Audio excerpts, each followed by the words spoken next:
और इस वक्त एक बड़ी खबर आ रही है कंझावला केस के बाद। अब दिल्ली पुलिस जागी है और अब दिल्ली ये जो कांड हुआ है कंझावला में, उसके बाद एक बड़ा फैसला दिल्ली पुलिस की तरफ से लिया गया है, जिसमें कहा गया है कि हर थाने के एसएचओ 3 इंस्पेक्टर को अपनी लाइव लोकेशन देनी होगी।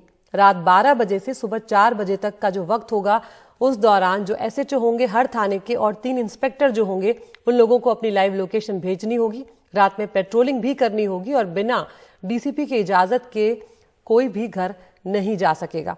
हम सीधा रुख कर रहे हैं हमारे सहयोगी मुकेश सिंह सेंगर का, जो जुड़ने वाले हैं हमारे साथ। मुकेश सिंह सेंगर, तो यहाँ पर एक बड़ी खबर ये आ रही है मुकेश, यहाँ पर एक बड़ा फैसला दिल्ली पुलिस ने लिया है, लेकिन बात यह है कि लाइव लोकेशन भेजने की जरूरत पड़ने वाली स्थिति पैदा नहीं होनी चाहिए थी मुकेश, क्योंकि ये सबकी जिम्मेदारी है जिनकी रात में ड्यूटी लगी है। लेकिन अब फिर भी ये कहा जा सकता है कि एक बड़े फैसले के तौर पर इसे देखा जाएगा।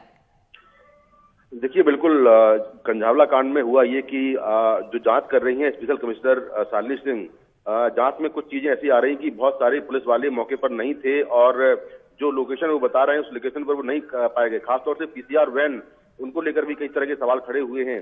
तो इस घटना के बाद जो दिल्ली पुलिस कमिश्नर है, उन्होंने ये फैसला किया है कि अब जो थाने में एसएचओ होता है और उसके नीचे 2 इंस्पेक्टर जो होते हैं, वो रात में 12 से 4 हर रोज अपनी लाइव लोकेशन भेजेंगे, इलाके में गश्त करेंगे और जो पुलिसकर्मी थानों में हैं वो बिना डीसीपी की परमिशन के घर नहीं जा पाएंगे। तो इस फैसले के बाद अब जितने भी थाने के इंस्पेक्टर, दिल्ली में करीब 200 थाने हैं, 200 थानों के इंस्पेक्टर हर रोज डीसीपी को अपनी लाइव लोकेशन भेजेंगे और रात में 12 से 4 गश्त करेंगे।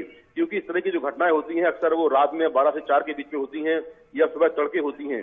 तो उस समय को चुना गया है जब दिल्ली में बड़े क्राइम इसी समय होते हैं। तो इस टाइमिंग को चुना गया है कि 12 से 4 गश्त करेंगे और अपनी लाइव लोकेशन भेजेंगे। इस मामले में जो स्पेशल कमिश्नर शालिनी सिंह हैं, वो पूरे मामले की जांच कर रही हैं और वो पता लगा रही कि पुलिस की लापरवाही कहां कहां हुई है, कौन सी पीसीआर वैन कहां थी, आखिर पुलिस समय से क्यों नहीं पहुंच पाई। तो वो अपनी एक डिटेल रिपोर्ट तैयार कर रही हैं और जल्दी ही ये रिपोर्ट गृह मंत्रालय को सौंपी जाएगी। उसके बाद जो पुलिसकर्मी इसमें लापरवाह रहे हैं उनके खिलाफ कड़ी कार्रवाई हो सकती है। जी मुकेश, यहाँ पर कंझावला केस जो है उससे जुड़ा एक सवाल भी था कि क्या इस मामले में, क्योंकि आरोप अब ये भी लग रहे हैं कि कहीं ना कहीं पुलिस पर दबाव है, क्योंकि वो जो आरोपी हैं उनमें से एक जो है वो बीजेपी से जुड़े हुए हैं, तो क्या इस बात को लेकर अब कहीं ये बात साफ हो पाएगी कि दिल्ली पुलिस दबाव में काम नहीं कर रही है या इस मामले में न्याय हो पाएगा? देखिए, दिल्ली पुलिस का दावा यह है कि इसमें जो भी आरोपी हैं उनके खिलाफ जो भी सख्त धाराएं हो सकती हैं वो लगा दी गई हैं। 304, 120, 201।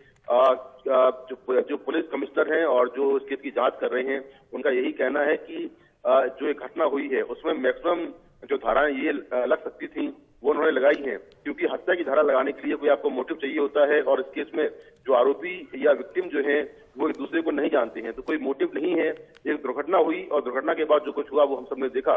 तो 304 धारा लगा दी है जिसमें 10 साल से लेकर उम्र कैद तक की सजा है और फिलहाल अभी बेल मिल पाना मुश्किल है आरोपियों को, क्योंकि उन्होंने जो भी कारनामा किया है, जो हरकत की है, वो बहुत ही चौंकाने वाली है। एक लड़की को इतनी लंबी दूरी तक उन्होंने घसीटा है। तो इसमें मैक्सिमम धाराएं लगा दी गई हैं और पुलिस आगे की कार्रवाई कर रही है। बहुत बहुत शुक्रिया मुकेश इस तमाम जानकारी के लिए। तो